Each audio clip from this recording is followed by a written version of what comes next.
Oh my God! Speaking of the devil! Well, talagang pinaglalaroan kayo ng tadhana. Hashtag sad girl. Hashtag lonely ikit. Hashtag pray for ikit. Bakit naman sad ang ex-stepsister ko?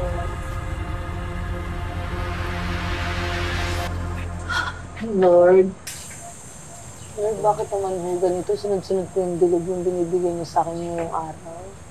Excuse me, siya lang ang dilubyo dito. Pero sabi niyo nga, be the bigger person, siguro dapat ako na lang ho yung umalis. Kasi bago pa magdilim yung paningin ko at makasuntok ho ako ng mga nasa paligid ko ngayon. Hindi mo ba ako na-miss, Ikit?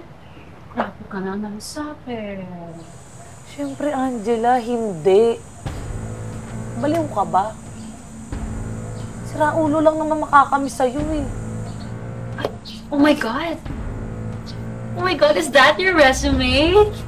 Ay, let me guess. Kaya ka sad and lonely and crying dyan. Oh. Kasi hindi ka tinanggap ng job na in-applyan mo. Oh my God. Talaga? Tumigil ka na, huwag ka namang gatong pipi ko na ako sa'yo. Well, don't worry. Don't be sad na. Kasi deserve mo naman eh. Perfect ka kasi. Tapos, di ba nang dispalko ka ng pera para sa lalaki mo? Wawa naman yung company na papasukan mo, if ever. Exactly my thoughts. Ah, talaga? Masaya kayo kapag nakakita kayo ng mga kabiguan ng ibang tao. Wow. Wow. Salamat ha. Hiyang-hiya naman yung tinipak rock formation sa katigasan at kakapalan ng mga pagmumukha niyo. Ay, alis na lang ako. Where are you going?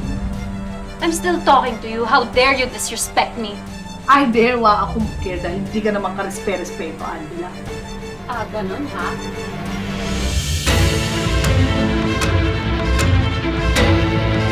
Ah, ganun ha?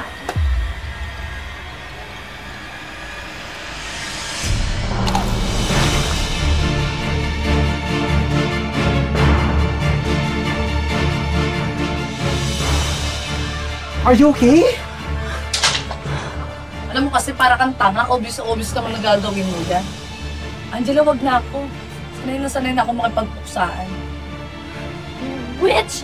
Give me your drink! Ayoko nga, inom ko pa to. I said Tsaka, give me your baka drink! mag-beast mode sa akin yung stepsister mo. Pwede ba? Wala akong pake! Just give me your drink! ka ng bagong drink. Ano ba? I can buy you another drink! Just give me that No, drink! no, no.